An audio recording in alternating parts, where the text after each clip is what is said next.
3, 2, 1.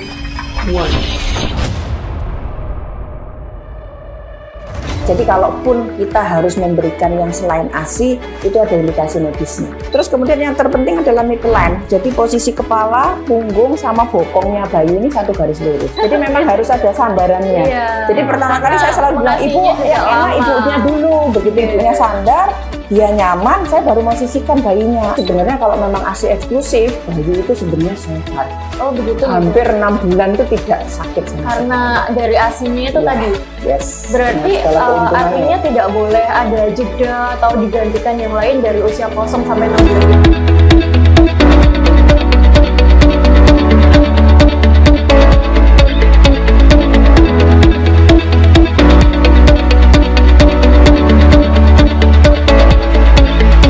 Halo Sobat Sehat Sutomo, kembali lagi di podcast Kanal Informasi dan Edukasi Sutomo. Gelombang suara kami akan meningkatkan kesehatanmu.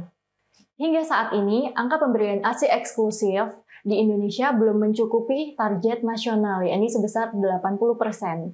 Di Jawa Timur sendiri, persentase bayi dengan usia kurang dari 6 bulan yang menerima ASI eksklusif, yakni sebesar 72,68% pada tahun 2023. Oleh karena itu, masih diperlukannya upaya peningkatan pengetahuan dan awareness terkait pentingnya ASI eksklusif di Indonesia. Dan pada kesempatan di hari ini, saya bisa berbincang secara langsung dengan ahlinya, yakni Dr. Kartika Dharma Handayani, spesialis anak, konsultan neonatologi. Selamat datang, Dr. Kartika. Selamat datang, Mbak. Alhamdulillah. Gimana, Dokter, hari ini kabarnya? Alhamdulillah baik. Baik ya dok, semoga sehat terus. Amin. Bisa selalu menyebarkan kebaikan, edukasi kepada masyarakat luas ya dokter. Amin. Dokter kalau boleh tahu, akhir-akhir ini lagi sibuk apa dok? Barangkali ada kesibukan lain selain pelayanan di rumah sakit? Ya, sibukannya ya pasti pelayanan itu pasti ya rutinitas ya Mbak ya kita. Terus kemudian ya selain itu ya pendidikan, bimbingan segala macam ya ke dari mahasiswa gitu kan ya sampai peserta didik di spesialis di Rumah Sakit Dr. Sutomo ya, rumah sakit tercinta kita.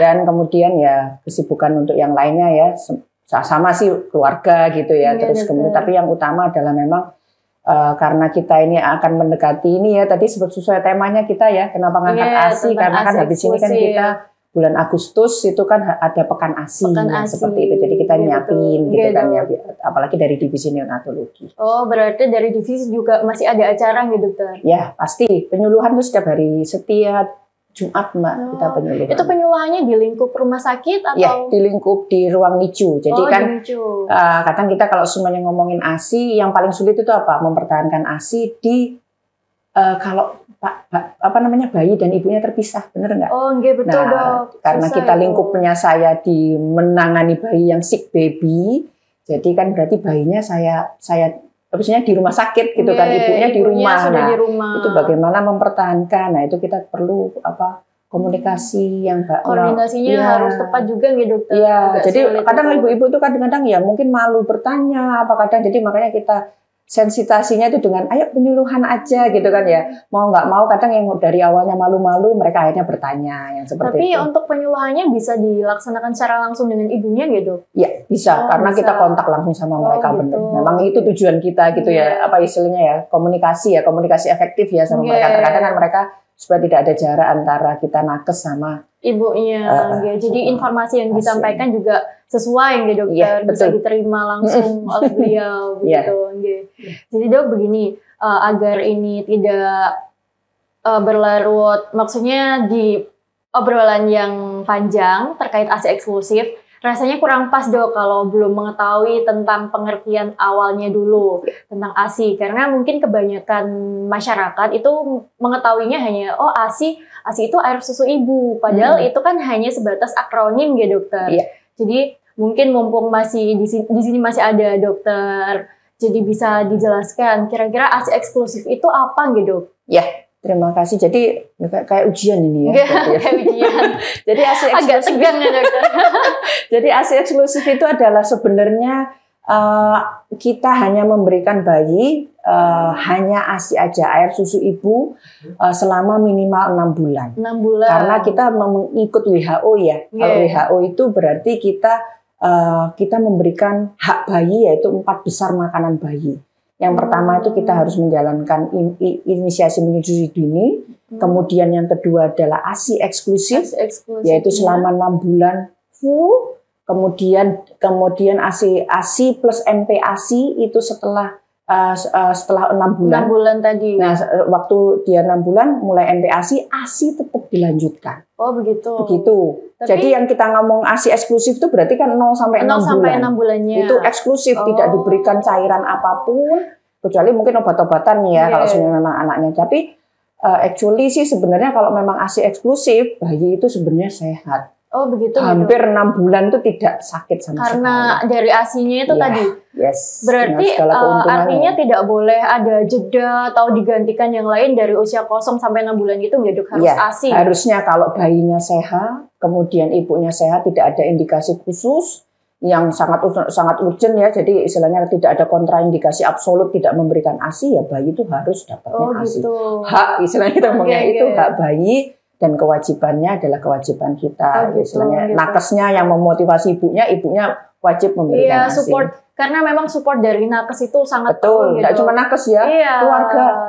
Gitu. Keluarga itu sangat penting. Itulah kenapa kita harus ada edisi ASI eksklusif ini. Jadi supaya penonton setiap podcast mengetahui kira-kira apa sih pentingnya ASI eksklusif itu. Nah, nanti bagaimana supportnya kepada ibunya. Jadi kan ada kolaborasi antara ibunya juga mengetahui, kemudian dari nakesnya juga sudah full mengetahui, full support ke ibu-ibu yang menyusui, dan keluarganya pun bisa melengkapi ketika di rumah begitu ya, Dok. Betul.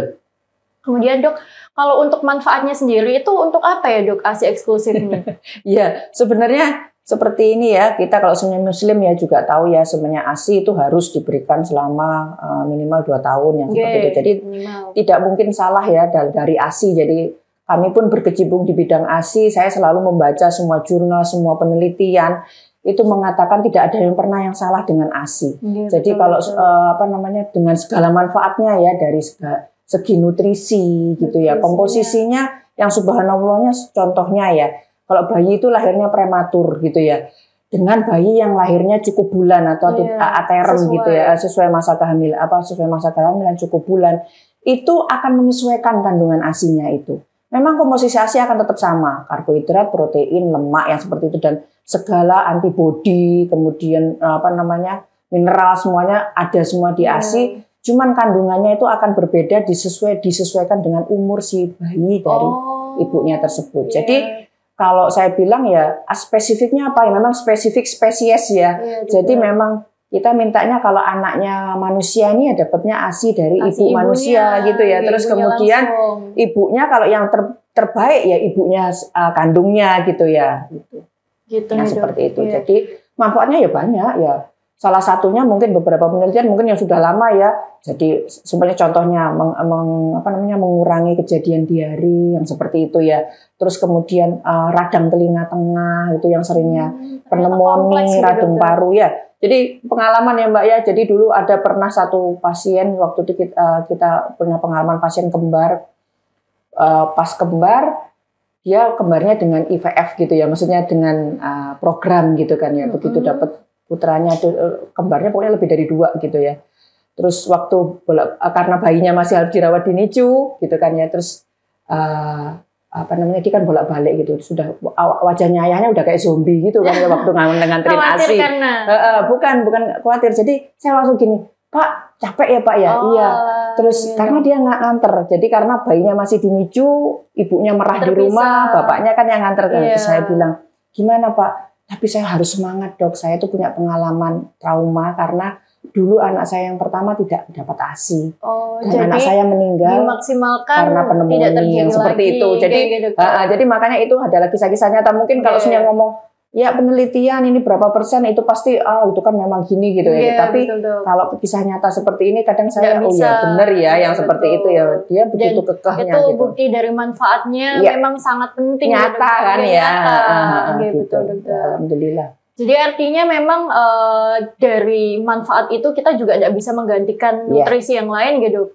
Iya. Jadi harus tetap ASI diberikan kepada bayinya. Ya, betul. Jadi sebenarnya ASI itu pun dengan indikasi. Jadi kalaupun kita harus memberikan yang selain ASI, itu ada indikasi medisnya, gitu. Oh, begitu. Jadi memang kita memberikan ASI pun tidak langsung semata-mata harus ASI gitu ya. Kita akan observasi. Iya, setiap kontrol kan kalau semuanya imunisasi kan tetap ya setiap bulan betul, itu kita kontrol berat badan, panjang badan, tingkat kepala yang seperti itu ya.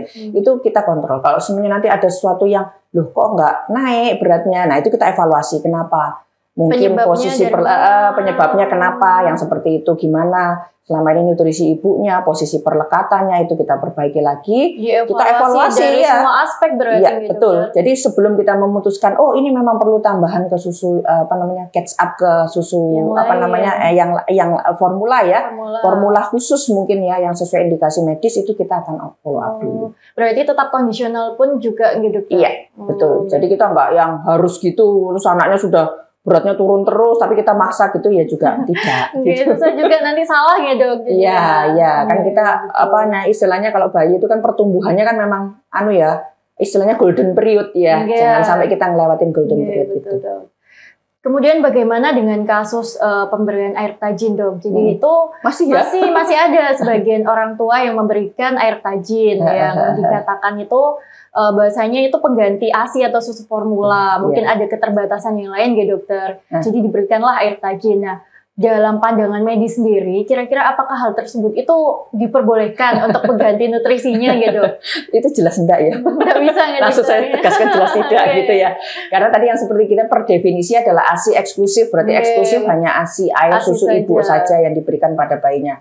Air tajin ataupun air apapun, pun kita ngomongnya diberikan susu formula itu pun sudah cairan yang selain ASI kan yang seperti itu. Jadi mungkin bahayanya akan lebih bahaya air tajin ya karena tidak ada evidence base-nya ya. Ini keamanannya bagaimana, takarannya bagaimana, itu kan juga terus nutrisinya juga jauh berbeda. Pasti akan jauh berbeda. Mungkin akan lebih banyak ya itu kan mungkin lebih banyak karbohidratnya aja yang seperti tapi tidak ada lemak yang seperti itu. Itu sih yang mungkin karbohidrat mungkin ya banyak ya. Jadi makanya ya kalau orang dulu ngomongnya kalau dikasih air tajin namanya gemuk-gemuk gitu kan ya. Mungkin gizinya jadi berbeda juga ya dokter. Sangat-sangat berbeda. Oh, baik-baik. Tetap harus diusahakan ASI eksklusif gitu. Gitu.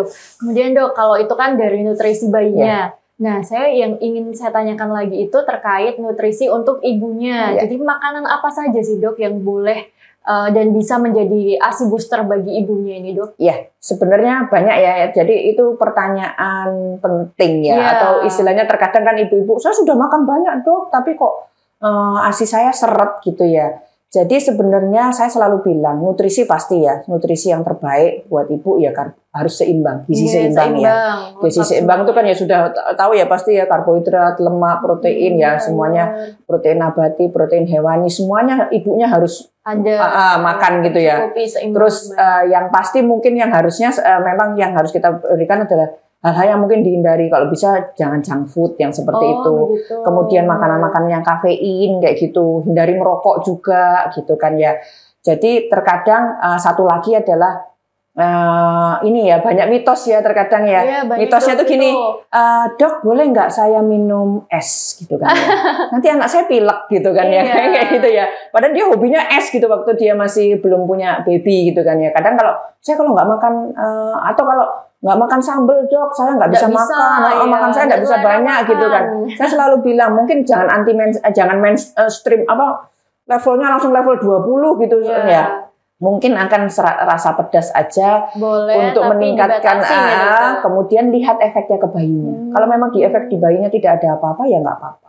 Gitu ya. Berarti karena yang dikonsumsi ibu juga pasti berpengaruh ke bayinya juga. Betul, ya. Jadi kayak saya selalu bilang, Bu, kalau anak-anak ASI itu nanti MPASI-nya harus jenis jadwal jumlahnya harus beragam gitu ya. Variatif karena selama dia minum ASI ya, andaikan ibunya makan rawon gitu ya, rasanya mungkin agak kerawon-rawonan gitu mungkin ya. Begitu, jadi kalau bayinya nanti begitu MPASI cuma dikasih bubur yang itu aja ya, lama-lama anaknya pasti akan bosen jadinya nggak mau buka mulut gitu kan ya, GTM nanti gitu. Betul. Jadi anak ASI memang lebih lebih pinter ya, maksud saya taste-nya main, saya bilangnya gitu. Gitu.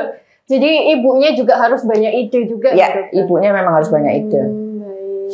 Harus kebutuhannya seimbang semua, dihindari yang ekstrim begitu ya, gitu. Ya kayak sebenarnya dulu ada yang pernah tanya, dokter saya boleh makan lontong kupang? Waduh, jangan anti mainstream gitu ya Bu ya, saya takut bukan karena ininya nanti ibunya yang diare duluan gitu ya kayak gitu. Iya, karena ketika ibu jatuh sakit akhirnya biasanya begitu juga. Begitu jatuh sakit karena kadang itu ada yang satu takut nularin anaknya, jadi akhirnya enggak menyusuin yang seperti itu gitu. Juga terkadang yang membuat sebenarnya tidak perlu pisah juga ya, tetap aja nyusun juga enggak apa-apa, mungkin lemes segala macamnya itu yang akan mempengaruhi. Itu kan pasti pengaruh ke tenaganya yang lain juga dokter. Jadi satu lagi Mbak, mungkin enggak cuma nutrisinya ibunya tadi harus gizi seimbang juga. Karena kan ASI ini hormon dia keluarnya karena hormon cinta ya, gitu. Kita ngomongnya hormon cinta, oksitosin dan prolaktin. Mereka bekerja itu kalau ibunya itu dalam state yang nyaman, tenang, happy, penuh dukungan itu tadi. Jadi begitu dia happy, tanpa mungkin ya makannya ya begitu-begitu aja, produksinya akan banyak. Seperti jadi itu. ASI booster ini tidak hanya kepada nutrisi makanan saja, tidak hanya makanan, kondisi hatinya, pikirannya, dan itu berpengaruh juga dengan dukungan sekitarnya gitu. Betul, ya, gitu. Itu sangat-sangat penting. Kemudian dok, ini terkait medical check up untuk ibunya gitu. Kira-kira kita itu perlu memperhatikan berdasarkan harus ada jadwal rutin konsultasi ke dokter, atau mungkin ada di kondisi tertentu ketika mereka itu mengalami gangguan, entah itu di pikirannya, entah itu hormon atau apa, itu yang mewajibkan ibu ini berperiksa atau berkonsultasi kepada dokter, atau bagaimana gitu waktu yang tepat untuk konsultasi? Sebenarnya waktu yang tepat konsultasi itu sebenarnya kita lakukannya secara kontinus ya. Sebenarnya bayi itu kan begitu ibunya lahir postpartum ya, mungkin 1 minggu pertama lihat jahitan gitu pasti ke dokter obgynnya. Nanti kalau dokter obgynnya nanti akan dievaluasi tentang ibunya. Nah, pada waktu ke dokter anak atau ke vaskes gitu ya, kita juga mohon ya, kadang itu bayi kan enggak selalu dipegang dokter anak semua ya, bisa dokter umum, bisa bidannya, bisa perawatnya gitu kan ya. Itu kita evaluasi memang, begitu kita memberikan vaksinasi rutin gitu ya, kita akan evaluasi Bu gimana, selama ini masih ASINya bagaimana, yang seperti itu. Nah biasanya problem, betul, lancar apa enggak, terus ada problem enggak, saya selalu bilang Bu, putingnya lecet enggak, yang seperti itu biasanya saya tanyain dulu, begitu ibunya langsung agak gimana, terus habis itu iya dok agak lecet, yang seperti itu. Nah itulah kita mungkin akan berperan, ayo Bu kita lakukan relaksasi lagi, atau kita serahkan diri kita untuk konseling laktasi gitu. Kelanjutan treatmentnya juga. Ya memang gitu. Jadi kita memang tidak, terkadang itu ada ibu-ibu yang aktif. Begitu dia ada keluhan, dia akan nyari kita gitu kan ya. Gitu. Tapi ada ibu yang dia biasa mungkin kayak gini, apalagi mungkin di rumah masih kuat, masih enggak apa-apa masih gitu. Kuat, masih anaknya juga masih baik-baik aja gitu, dirasa itu tidak ada gangguan. Kan medisnya seperti apa jelasnya enggak tahu gitu. Nah makanya kadang itu kalau yang anteng kayak gitu, tahu-tahu udah datang-datang udah mastitis kayak gitu, itu yang kita ya agak kasihan gitu kan ya, karena berarti memang alangkah baiknya tetap dijadwalkan. Betul. Dan kita sebagai nakes juga nawarkan gitu ya, atau menanyakan gitu ya.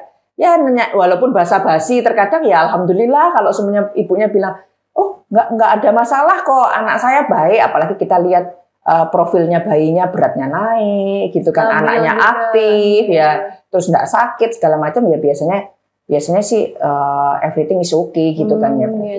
Berarti untuk pemantauan juga ya dokter. Betul, baik gitu. Iya. Penting itu pemantauan, follow up ya. Dokter, ya tadi kan sudah disebutkan juga sempat nanti ada yang lecet atau gimana. Nah, kira-kira itu apakah berhubungan dengan posisi ketika mengasihi itu betul atau salah gitu? Iya. Itu memang jadi posisi perlekatan itu penting ya, makanya hari ini saya bawa boneka nih ya, boneka itu. Boleh enggak dokter dicontohkan posisi yang betul itu bagaimana gitu? Jadi memang posisi perlekatan itu penting. Jadi saya selalu setiap kali seorang ibu, apalagi ibu baru berlahir ya, yang paling PR itu kalau ibunya baru anak pertama yang kayak gitu. Tapi saya itu bahagia sekali. Semua ibu itu alhamdulillah itu ya, terutama mungkin karena saya areanya prakteknya di Surabaya gitu ya. Semuanya itu melek semua tentang ASI. Jadi ibu-ibu itu rata-rata datang untuk dok saya kepengen nyusuin, kadang itu masih dalam keadaan hamil, itu sudah konsultasi dok, nanti saya pokoknya kalau lahiran saya harus eksklusif yang lebih seperti baik itu. Ini prepare-nya. Ya, jadi prepare. Jadi disitulah sebenarnya waktu antenatal care itu disarankannya adalah kalau bisa sih 2 bulan sebelum lahir itu sudah ibunya sudah bisa. Bagaimana cara posisi perlekatan. Biasanya kita akan memberikan posisi. Nah, posisi itu adalah kenyamanan dulu antara ibu sama bayinya. Ya seperti itu ya. Jadi posisi itu tergantung bayinya 1 atau 2 yang kayak gitu, atau bayinya prematur apa tidak. Terus kita lihat payudara ibunya besar apa kecil yang seperti itu ya. Terkadang posisi yang biasanya usual itu adalah posisi yang ini ya, cradle. Jadi istilahnya memeluk bayinya. Jadi kalau posisi yang seperti ini ya pasti tangannya pasti dipastikan enggak. Jangan enggak ketekuk apa gimana ya. Terus kemudian yang terpenting adalah midline. Jadi posisi kepala, punggung sama bokongnya bayi ini satu garis lurus. Begitu. Kemudian kita sangganya nih. Takutnya nanti lehernya enggak pas gitu. Jadi jangan sampai gini ya. Jangan sampai gini mungkin. Nah, ini bayinya nengok ke sini, bayinya nengok ke sini gitu ya. Bayinya nengok ke sini, tapi badannya ke depan. Tidak dada ketemu dada. Nah, yang kayak gini kita coba aja. Semuanya kita jadi kan dia gini tapi dia miring gini. Ya, gitu kan ya. Kalau miring gini otomatis ngelen tuh kan juga susah ya gitu ya. Tidak semua bayi terkadang kalau begitu dia ngerasa nggak nyaman atau capek dia pasti dia akan nangis atau gelisah lah minimal di awal-awal. Jadi memang harus satu garis lurus. Jadi dada ketemu dada, saya selalu bilangnya gitu ya, dada ketemu dada terus kemudian disanggah sampai bokong. Yang seperti itu. Nah, nanti kan payudara ibunya begini ya. Jadi itu. Ini adalah posisi yang cradle ya. Jadi gini. Ini biasanya kalau posisi usual ya. Artinya semua ibu biasanya makainya kayak gini ya. Terus kemudian ada lagi yang mungkin payudaranya besar gitu ya. Jadi kalau kayak gini anaknya kan juga ya, kepelepek tenggelam di payudara ibunya karena payudara ibunya mungkin besar. Nah, itu biasanya posisi yang nyaman adalah posisinya ini pakai tangan ini ya, ini kita ini telapak tangan kita, ini untuk nyangga punggungnya, terus satunya di telinga ya. Nah ini payudara gini ya, nah itu kita gini. Berarti posisi adiknya juga berbeda. Ya, ini bisa berpindah gini atau kalau di sini dia gini. Jadi kita menyangganya begini. Jadi mungkin kalau sebenarnya yang capek itu kan di sini ya. Punggungnya dok. Punggungnya ibunya juga ini yang capek biasanya. Ibunya kan karena nyangga. Nah yang seperti ini. Jadi ini tetap posisinya walaupun seperti ini pun dada ketemu dada. Kuncinya di dada itu tadi. Dada ketemu dada. Nanti habis itu ada kelanjutannya. Nanti pelekatan habis posisi kita akan memperbaiki pelekatannya. Yang seperti itu. Jadi pertama kali memang harus posisi ibu yang nyaman. Jadi sebenarnya kayak posisi saya ini mungkin nggak nyaman ya. Jadi memang harus ada sandarannya. Jadi pertama kali saya selalu bilang ibu yang enak ibunya dulu. Begitu ibunya sandar, dia nyaman, saya baru mau sisihkan bayinya. Ayo bu diposisikan. Jadi begitu seperti ini nanti kan soalnya ibu itu kalau sebenarnya dia gini ya tegak gini ya. Cenderungnya nanti kalau udah capek tangannya dia kan gini. Akan ngikutin. Nah nama-nama ibunya punggungnya yang sakit. Akhirnya alasan nggak enak tuh nyusuin itu tuh tersisa sekali tuh punggung saya sakit enggak puting saya sakit kayak gitu. Jadi akhirnya nggak happy gitu kan ya. Nggak happy dan juga aduh susu formula aja gitu. Cari yang gampang dan mudah gitu kan ya. Jadi itu yang kita rasakan. Jadi setelah posisi ya, jadi posisi mana yang dia paling nyaman, apakah dia cross cradle atau dia cradle ya. Setelah itu adalah yang kita utamakan adalah ini pelekatannya. Nah, terkadang pelekatan itu karena tidak hanya sekedar mulut bayi masuk ke puting ibu. Soalnya gitu kan terkadang ibu-ibu itu kan ngerasa puting aja. Begitu bayinya mangap, pokoknya masukin gitu ya, enggak. Jadi kalau gitu. Ya, kalau kita saya selalu bilang tidak. Jadi kalau semuanya memposisikan begitu dada ketemu dada seperti ini ya, mungkin ya itu dada ketemu dada. Itu mulutnya itu bukan mulut langsung ke puting. Tapi hidung dulu. Akhirnya. Nah, begitu hidung, dia kan mencium. Iya, Dok. Ya, begitu bayi itu sampai usia 6 bulan, penciuman dan pendengaran itu adalah paling sensitif dan paling berkembang pertama kali. Jadi begitu dia mencium sumber makanannya dia akan biasanya nangis atau mangap, buka mulut lebar. Begitu buka mulut lebar kita tinggal masukkan mulut. Tinggal masukkan mulutnya, tinggal masukkan areolanya akan ke makan semua sama dia. Jadi tidak hanya ujung putingnya saja. Harusnya semuanya ya dok ya? Yes. Jadi nanti akan ada area paling atas itu akan terlihat lebih sedikit biasanya seperti itu. Tapi kalau untuk posisi dari ibunya sendiri itu bisa dipastikan kelihatan gitu dok? Bisa, sangat bisa. Jadi kalau sama ibunya seperti ini gitu ya, kan ibunya bisa mengoreksi ya gitu. Itu bisa banget. Memang perlu ada ilmunya gitu dok, kalau enggak ya itu kalau enggak tahu ya udah. Ya biasanya begitu kita ngajari sekali aja ibunya oh alah gitu ya dok ya gitu. Begitu oh alah, alhamdulillah semoga. Jadi nextnya pasti kita tanya lagi gimana Bu nyusuinnya gitu. Biasanya rata-rata sudah kalau udah itu bisa. Biasanya kita nanti akan coba, ayo Bu, ibu sendirian sekarang gitu. Jadi memang kita mungkin jadi nakesnya ya. Alhamdulillah di Sutomo ini kan perawat bidannya itu kan punya inovasi-inovasi untuk ASI itu kan sangat banyak ya. Jadi saya happy banget karena selalu akan didampingi seperti itu ya. Jadi pendampingannya. Jadi ibunya aman, bayinya juga aman. Iya betul ya. Jadi memang seperti itu ya. Saya kalau sebenarnya lihat negara kayak Jepang gitu ya. Itu ibunya itu benar-benar begitu lahiran dilepas. Itu selama seminggu tuh nggak boleh ada keluarga yang datang. Jadi ibunya tuh memang suruh belajar untuk bagaimana dia menghadapi anaknya dan dia sendiri. Jadi begitu pulang, ibunya tuh udah canggih gitu ya. Jadi nggak ada yang baby blues gitu mungkin ya yang karena seperti sudah terbiasa dari awal. Sudah biasa dari awal dan harus happy itu tadi Mbak. Jangan sampai nggak enak nyusuin itu ternyata ini ya sakit punggungku atau putingku lecet begitu ya. Dia ngeri. Kalau lecet itu memang begitu lecet itu saya bukan ngerasain ya. Mereka tuh kalau komentar gitu ya, dok kalau saya udah lecet waktu lecet gitu ya. Nah anak saya nangis atau anak saya itu aja rasanya udah sengkring gitu, udah rasanya udah nyeri banget dok gitu. Jadi anaknya belum posisi melekat gitu kan ya. Tapi dia udah ngerasa nyeri karena ya itu karena membuat trauma tersendiri buat ibunya. Nah mungkin itu yang perlu ada upaya terus gitu. Ya. Dari ibunya juga. Jadi jangan malu-malu ya Bunda kalau di rumah sakit begitu lahiran saya selalu bilang tanya sama perawatnya, sama dokternya, sama bidannya semuanya tanya gimana cara nyusuin atau kalau sudah bisa nyusuin tanya Bu, bener nggak saya nyusuinnya? Itu penting. Kan ketika sudah pulang ke rumah, nanti bingung. Bisa nanti gimana ya untuk pelekatannya, gimana praktik yang betulnya, itu susah. Apalagi nanti ada intervensi uti-utinya, akungnya, gitu. Beda-beda lagi. Nanti tambah stres mamanya. Gitu, malah nggak bisa keluar asinya nanti. Iya, begitu. Dokter. Baik, dokter mungkin yang terakhir. Dokter boleh menyampaikan pesan kesehatan, semangat untuk ibu yang menyusui agar tetap semangat memberikan ASI kepada bayinya gitu, dokter. Oke, Jadi pesannya untuk para bunda, mungkin tidak cuma para bunda, para ayah ASI ya, uti akung ASI gitu ya, semuanya dan para nakes semua kita harus dukung ya pemberian ASI eksklusif ini. Semoga kita angkanya semakin naik gitu ya dengan segala manfaatnya. Insya Allah kalau semuanya ini adalah saya selalu bilang kalau ASI dok, ASI saya enggak keluar loh, ini anaknya siapa? Saya bilang gitu. Ini anak saya dok, bukan ini anaknya Allah yang Tuhannya Maha Esa gitu ya Allah. Saya bilang gitu. Jadi titipan minta lagi sama yang di atas. Kalau cuma ASI aja mungkin ya gampang gitu. Asalkan kita yang bertekad gitu ya. Betul. Insya Allah kalau niat baik kita selalu akan direstui gitu ya. Apalagi niatnya baik loh ya ini ya. Memberikan hak pada bayi. Pasti gitu ya. ada aja jalannya. Insya Allah pasti akan ada jalannya dengan segala manfaatnya. Insya Allah ya seperti itu. Matur nuwun dokter. Baik Sobat Sehat Sutomo.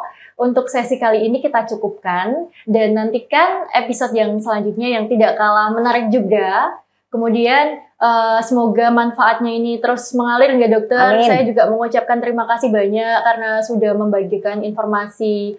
Mudah-mudahan nanti manfaatnya tidak hanya berhenti pada pengetahuan saja dok secara teori saja, tapi bisa berlanjut diimplementasikan kepada kehidupan sehari-hari. Jadi dari ibunya mengetahui betul salahnya bagaimana, kemudian dari keluarganya pun tahu akhirnya support yang harus dilakukan itu seperti apa. Nah, sehingga angka kecukupan ASI eksklusif ini bisa tercapai dan sesuai dengan kebutuhan bayi yang ada di Indonesia. Amin. Jangan lupa saksikan podcast di episode selanjutnya dengan topik yang menarik lainnya. ASI eksklusif untuk generasi yang berkualitas bersama RSUD Dr. Sutomo, masyarakat sehat dan menyehatkan.